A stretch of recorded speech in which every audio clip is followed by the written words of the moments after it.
8th season in Atlanta. Letting it fly, knocking it down, Dillon Jones.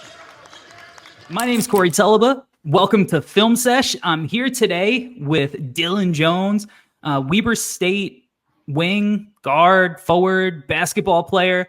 Dillon, thanks for joining, man. You're back. Appreciate it, man. Thanks for having me again.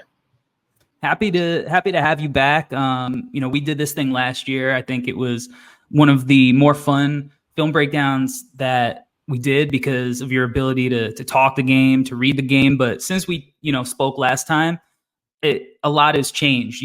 Last year you were, I think, considered a little bit more of like a sleeper. And then you went into the G League elite camp, and then you went into the combine, and you really put on a show and you really got on some radar. So what was that experience like going from, because I was in the gym with you, I think, when, we found out the lists and the early names, and, I saw the level of focus that you brought when you kind of felt like you were getting slept on.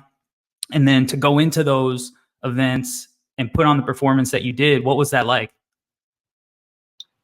Yeah, it was, I think it was just the opportunity for me to kind of just take my energy and put it forth in the right way. I guess channel my energy into everything I was doing leading up to that process. Obviously, it was a crazy story, especially like you can attest to it being there and seeing it, and how everything kind of just picked up and happened so fast. But I think I'm a true testament of somebody that, when an opportunity presents itself, just being able to, have that opportunity to meet the preparation that you've put forward. And I think I'm a true testament to that.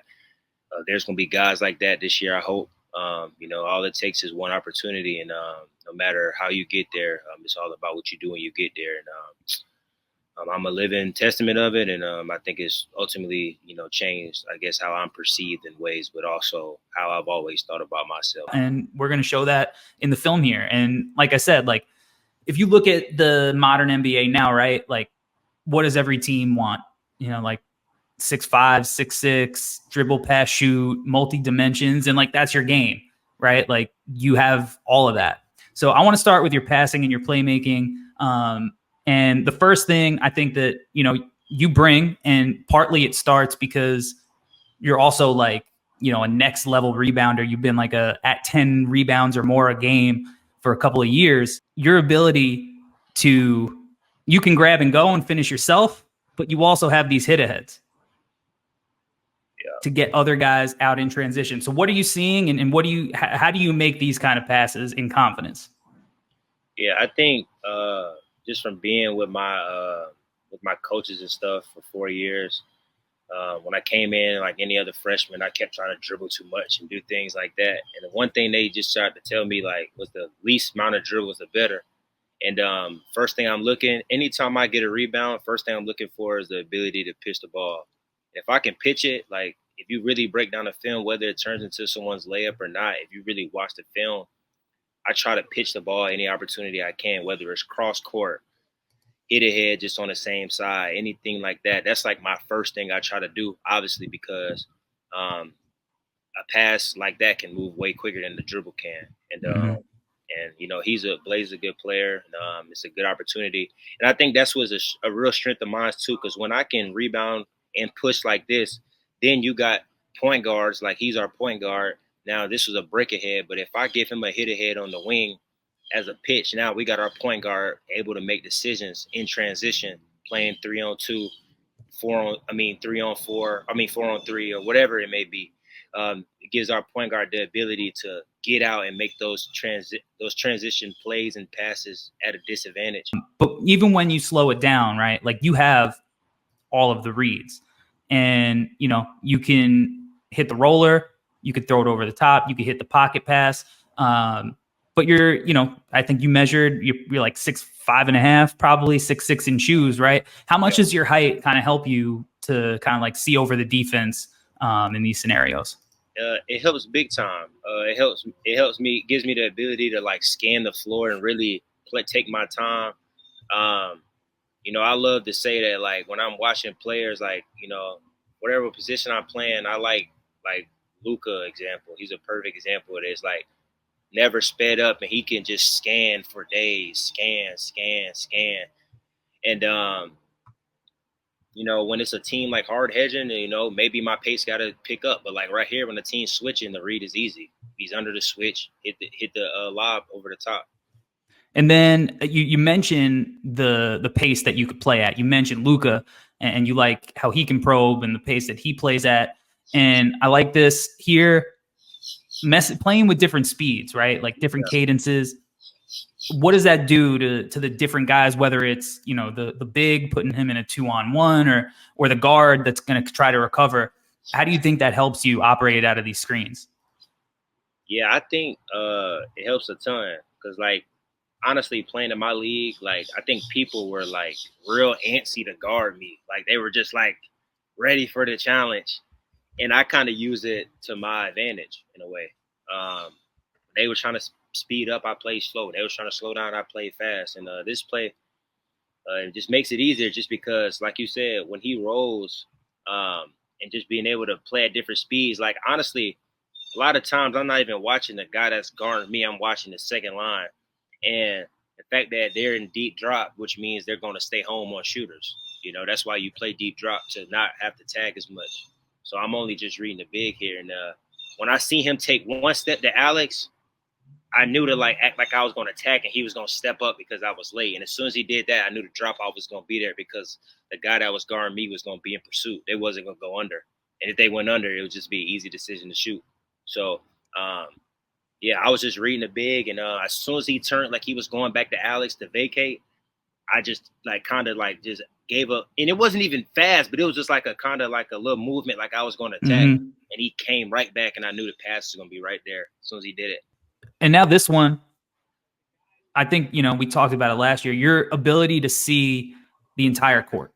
Yeah. Right? Like not just make the easy pass to the open, strong corner. Like you can get a paint touch, you can get downhill, and where your guy's on the floor. Like where has that kind of maybe court vision and also like kind of awareness, is that being in a system for a few years, or is that just like, I'm big, I could see the whole floor, and like I have this innate thing in me to read the game like this? Yeah, I mean, if you, I feel like honestly, it's really simple. Like you just got to know your reads. Honestly, like I want you to pause it when he comes off when he slices it, kind of like maybe right here. So my read is this, he kind of sliced it, right? Usually you either gonna switch it or you're not. If you're not gonna switch it, you're gonna get clipped. Okay, so you're not worrying about the guy guarding it because he's obviously not switching. And I'm so number 11 here in the corner, shooter. So you see the guy who's playing him is in deny. Yeah, so he doesn't even see you. Yeah, so honestly, if he clips him, because obviously it's 16 minutes in the game, so 4 minutes is gone. They must have didn't switch because at the beginning of this, I told Dyson to slice it. So I knew he was going to get clipped. So if I get downhill, I mean, basically what I'm saying is it's going to be an easy paint touch right here because if you can deny strong side, they're not going to switch that and the bigs lift it. It's a pretty easy read. You just got to know, I guess, your reads and, hit your checkpoints in a sense. Okay, when I'm driving the lane line, is he helping or is he denying? Shooter in the corner, strong side, so he's not going to help. Is he switching? If he's not going to switch and he should be able to get a clip, he should get downhill. And once you hit paint and get your shoulders turned, the read is easy. If they step up, kick it opposite. If they don't, lay the ball up. Now, honestly, I probably should have laid this up, but it's still a good pass though. Yeah. Wide open player, you got to make that play. 10 times out of 10, you got to make that play. So how important are the setups, whether you're using the screen or you're rejecting the screen? Yeah, it's big. Me and my coach Luke, who's at Texas Tech now, we talked about this a bunch. He coached me at Sunrise Christian, and he said he told me I did it, and I never knew I did it. I just kind of was just a part. I just always did it, and I always but even if I didn't reject it, people had to respect it, and then if they did, I would come off the ball screen. For this is honestly, it's just kind of having feel for the game because the way I'm in my position, I'm kind of acting like I'm just coming off. You can see him the defender, he's timing it, he's on his toes. As soon as I cross it back, he's gonna try to blow the screen up. and I just kept it left. And you don't need much space if you got size like I do at the position. If you get them leaning one way, it's over. I think we're seeing that with Brunson, like not a crazy athlete and stuff like that, but like he gets one angle on you and then you can't do anything about it. You know what I mean? So I think that's what me is like. I know that like I don't gotta get a ton of space, but as long as I get a step, that's all I need. Yeah, I've been watching Brunson too much, man. I've been watching a lot of Brunson. Like it's just like I won't say you like how is he getting 40, but like he's just great at what he does. Like, he's just really efficient in his movements, really efficient in how he's getting to the paint. Like, and he's physical. Like, he's not like the tallest guy, but he's like physical, especially on his drives and stuff. So, I'm watching a ton of him. Now, all right. So we went through your playmaking. Now, the playmaking wouldn't necessarily all be possible if you couldn't also put pressure, on teams as a scorer, right? They wouldn't have to collapse nearly as much on paint touches. So your ability to kind of get into the paint and score is something that, it accentuates your playmaking, Right. because, you need to be able to leverage your game to make everybody better. If not, those passes could be more predictable. So, if you're running ball screens and you see switches and you got a big on you, what's your mentality? You don't want to always settle. In this position, like you got to know time and score. That's important. We're up one here, so like, I mean, you just can't settle. It would have been very easy to just like Ezo and just shot or like step back or something like that. But you gotta attack these switches whenever you can. And I remember when this happened. Like I remember I couldn't believe that they switched. Cause like whole game, like we watched earlier when I made some of these passes, they've been like low drop, low drop, low drop.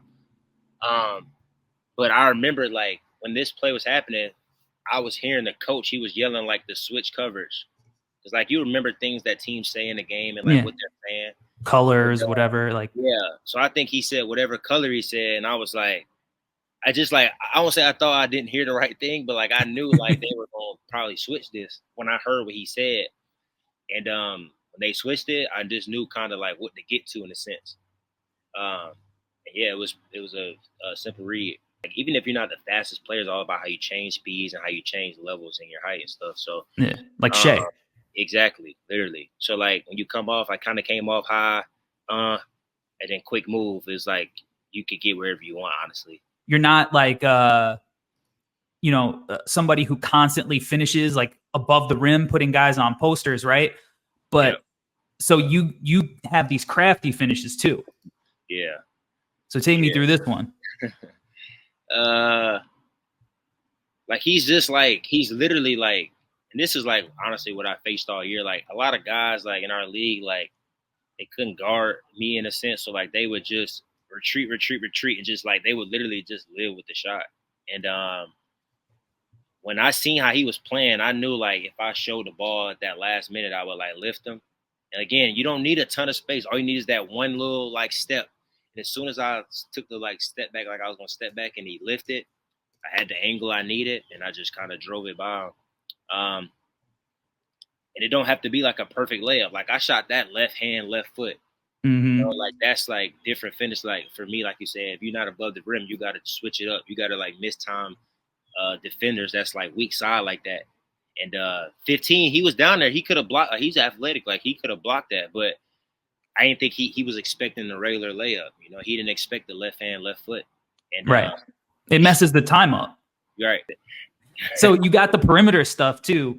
As a scorer, pick and roll, all that to get downhill. But sometimes like you're going to be in position, and it's not like, they're going to give you the ball on the block all the time at the next level.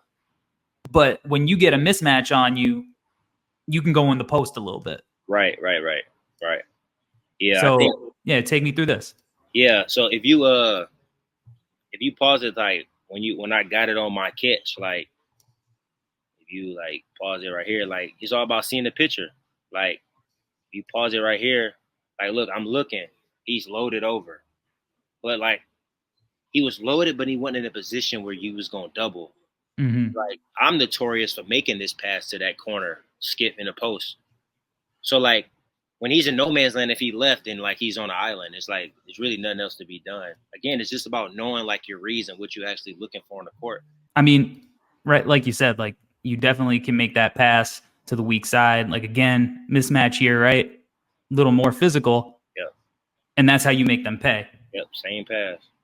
Because Literally. I think if you're gonna play in the post now, like in 2024, you have to be able to be a passer too, right?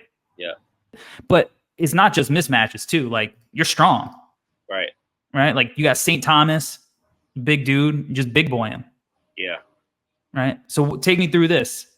Yeah.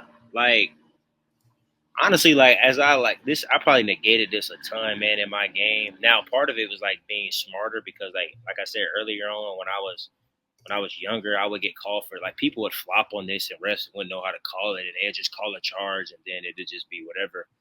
But like, um, when I got this in this position, he was kind of like leaning. And I kind of got to step on him, and it was easy. He wouldn't have been able to take a charge in this play, so I guess I was able to use my physicality here and score this. But I still think sometimes in college I still probably should have posted more. But like, it was just hard with how the refs would call it sometimes, honestly. Right. Now, I think if teams, have questions about your game, right, it's going to be the outside shot. Yeah. And can you, if we're putting the ball in your hands, making you a guy who is going to run some pick and rolls or be able to attack off DHOs, this and that, can you punish these unders? Right. So 86% from the line. You got better as a 3-point shooter this year, still in the low 30s. I've seen you shoot. I know you can shoot. Why should a team believe that you could shoot? I think a team should believe that I can shoot based on, like, honestly, like, when you see me, like you said, you see me work out. Obviously, my coaches have seen me work out. If you ask anybody that see me on a regular basis, they'll speak to how much of a good shooter I am. I think the thing with me is that I think my shot diet was a little tougher in college. I didn't have a ton of catch and shoot opportunities like I would have liked. The only time I could say that I really did was probably my sophomore year. I probably shot 35%. But like, again, I said play with more like dynamic guards, and they were able to like kind of play out the bounce and kind of. I wasn't a featured on ball guy, so. But I would say honestly, like, if you just look at my ability to shoot, like, obviously when I go on workouts, I'll prove that and stuff. So I'm not really worried. I'm a confident shooter, and I think if you want to just be a numbers guy, it might not appear that way, and I can't blame you for that. But I'll say that, I work hard at my shot every day. I'm a real student of the game. It is not, and I'm learning. It's just not about shooting. Like, someone showed me a tweet earlier in the year. It was like, um, in high school, I might have shot like, I don't know. I didn't shoot 100 threes in high school. Mm. I didn't shoot 100. I know I didn't shoot nowhere near 100. I probably didn't shoot 50 threes in high school. And when I came to college, learning the game and understanding what I would have to be, I had to reinvent myself as a player in that aspect. So in still in ways, I'm still learning how to shoot. When you are like shooting it confidently, shooting it well, like knocking your shots down, do you notice anything like different you're doing mechanically, or like just even, when you're shooting, like what are the things that make you feel good that like when it leaves your hands? Yeah, I think it's no wasted motion, the timing of it and how in sync it is. Corey, I'm gonna challenge you to something, man. Go Okay. watch my first ever shot attempt in college. It was a 3-pointer versus Adams State on the left slot. And I had like one of the worst hitches like that you probably ever see, and that's something I really worked at. And when I'm really making shots is when I'm like kind of not wasting motion, and it's kind of like just a clean motion. I'm able to shoot it one motion. And yeah, that's kind of like this clip right here. This is a perfect example. Like, this was quick. I got it off fast, and I was just ready to shoot, Yeah. And I think you're going to get way more of those at the next level. Now you have the dribble jumpers in your game too. So, when you got somebody on an island like this, what goes into kind of the decision to either like let this fly or to, attack somebody? Yeah. I honestly, like, I play with the ball so much. I made a conscious effort actually to try to not shoot as many dribble jumpers like this year, knowing that it's not the most efficient shot. But like for example, in this instance, like he's so far off, like it's just hard to not shoot this. I like I said, I think I'm a good shooter. I'm comfortable saying that.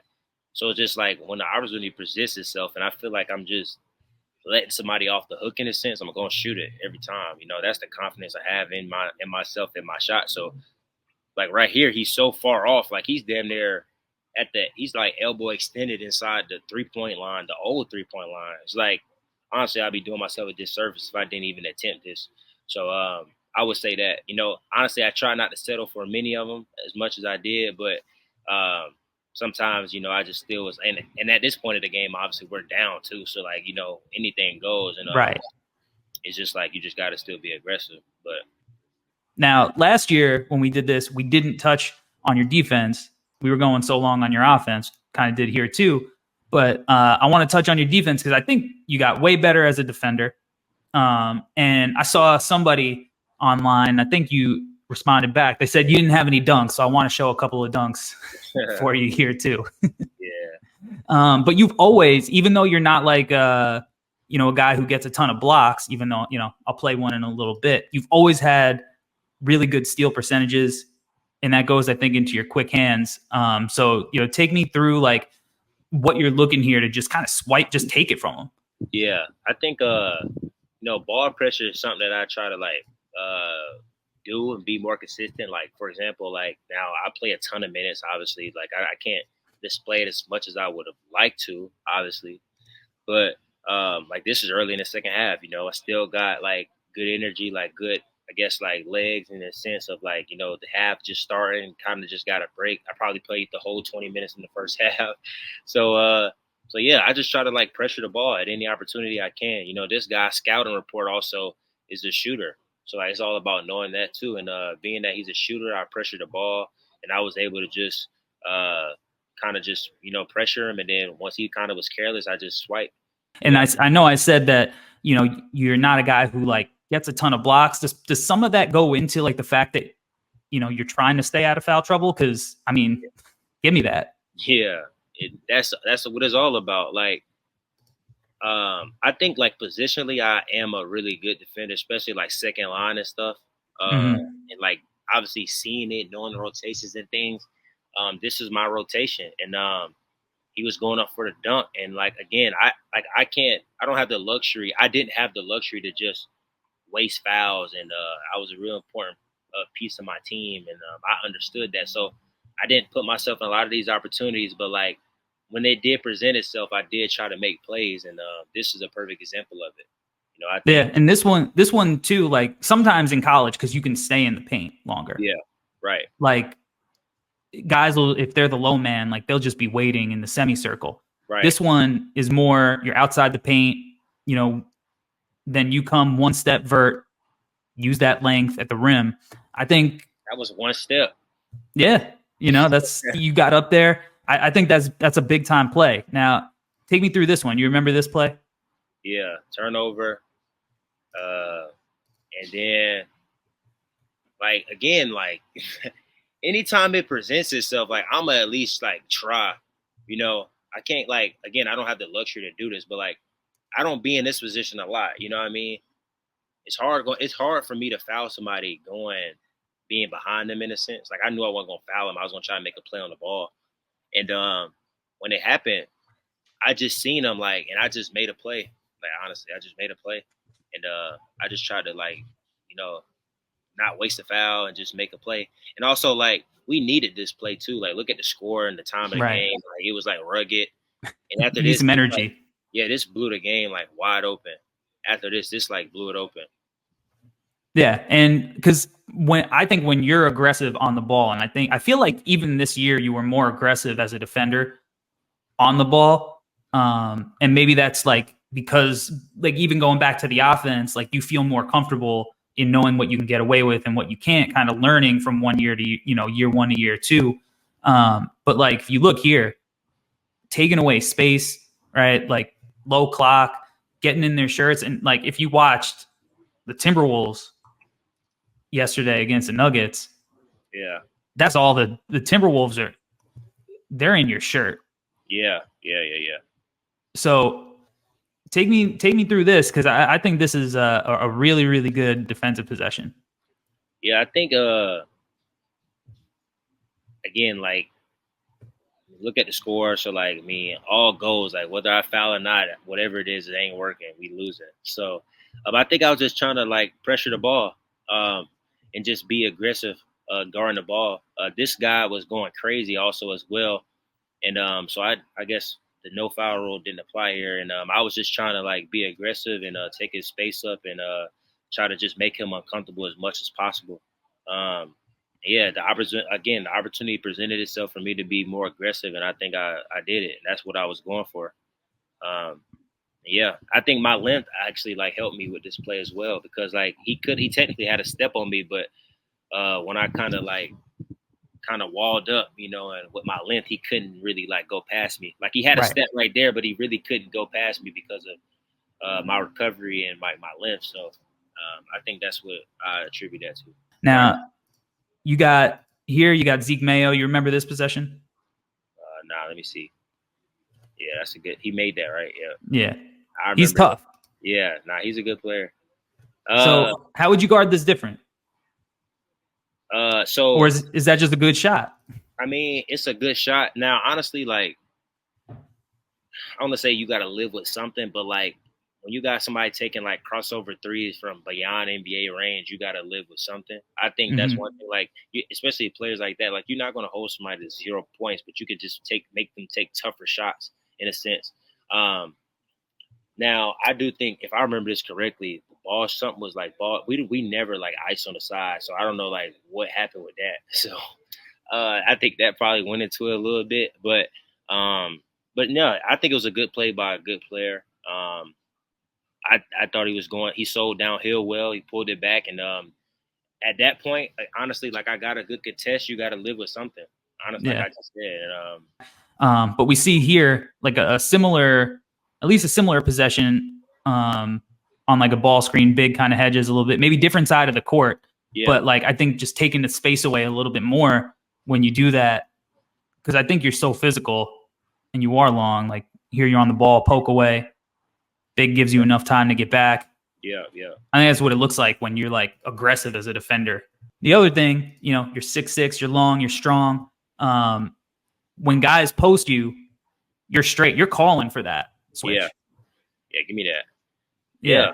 Like, what are you trying to do against guys that are like, you know, have size on you?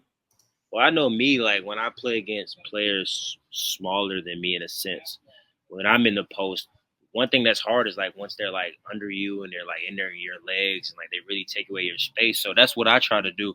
And like Low man. maybe like height wise is I won't say it's tougher, but like I just kind of just try to be as physical as possible. I think that speaks to like, you know, like you said, my physicality and stuff, my strength. You know, I weigh 235, 240, so being able to kind of have that use that, you know, not just have it, but use it and use that physicality when I'm in positions like that to kind of, you know, not put us at a disadvantage. And it helps me switch. Like if I was kind of like on the ball in a sense and we switch 1 through 5 and they try to play in the post or something, I can use my physicality to not to be at much of a disadvantage if it was like a regular, I guess, guard or something like that, you know. Right. So, and then you show off again the length and then the quick hands. And then this last clip, again, this one, you just kind of in the passing lanes, make the hustle play, show a little bit of the bounce, right. kind of cock that one back a little bit, defense to offense.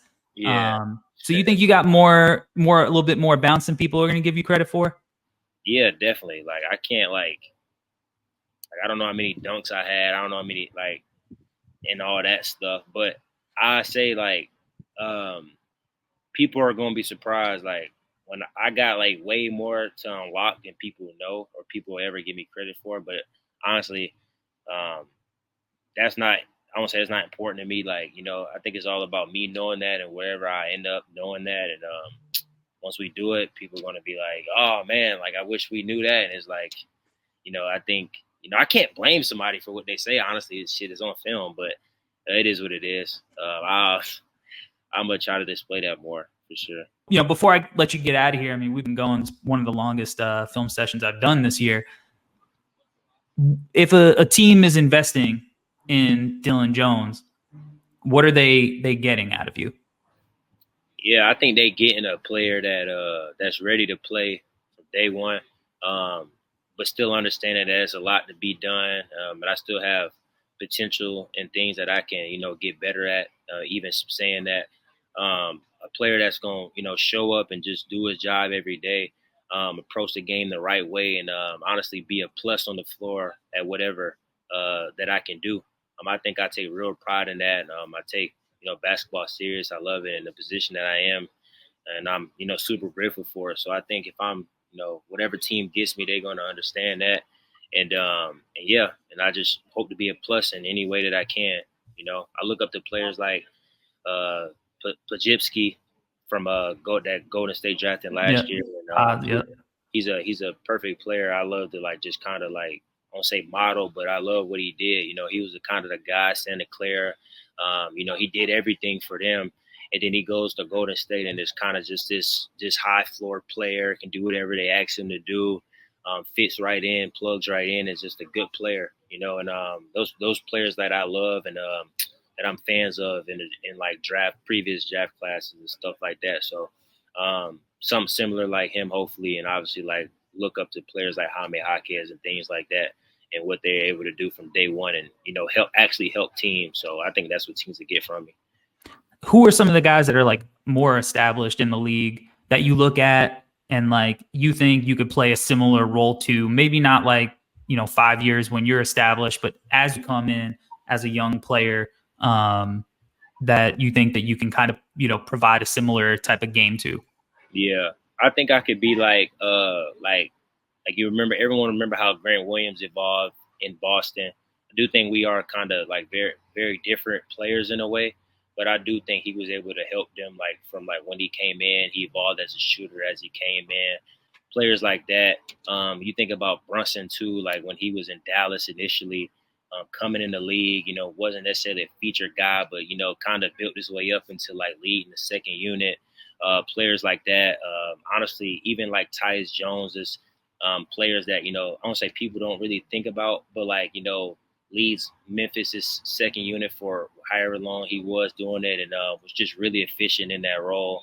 The list goes on, man. I think PJ Tucker when he came back from overseas, Jay Crowder, Draymond, obviously when he was younger in Golden State and the value he gave them. I said Pods. Jaime from day one in Miami, just kind of fitting into their culture and things like that. Those are the players I look up to and think that I could possibly be just because of not only what I've done in my career, but my understanding of the game and actually what they do to make themselves successful. I think I can do that, and I think I can help somebody in that way. And also, it's always about the understanding of what they're actually doing to put themselves in that position. I think that's what it's all about. So I say them guys. I think that's a fantastic list of guys who, maybe aren't leading House of Highlights or Sports Center every single night. But if you look at guys who are impacting winning, all those guys do the things that coaches appreciate and will get you on the floor and help teams win games. So Dillon, thank you for joining me again this year, breaking down your film. I always appreciate how you can talk the game for as many skills as you have. I think letting people see your mind work as well is always fun. So thank you for joining me, man. For sure, man. Appreciate it. Thank you for having me, man. Fun as always. Thank you.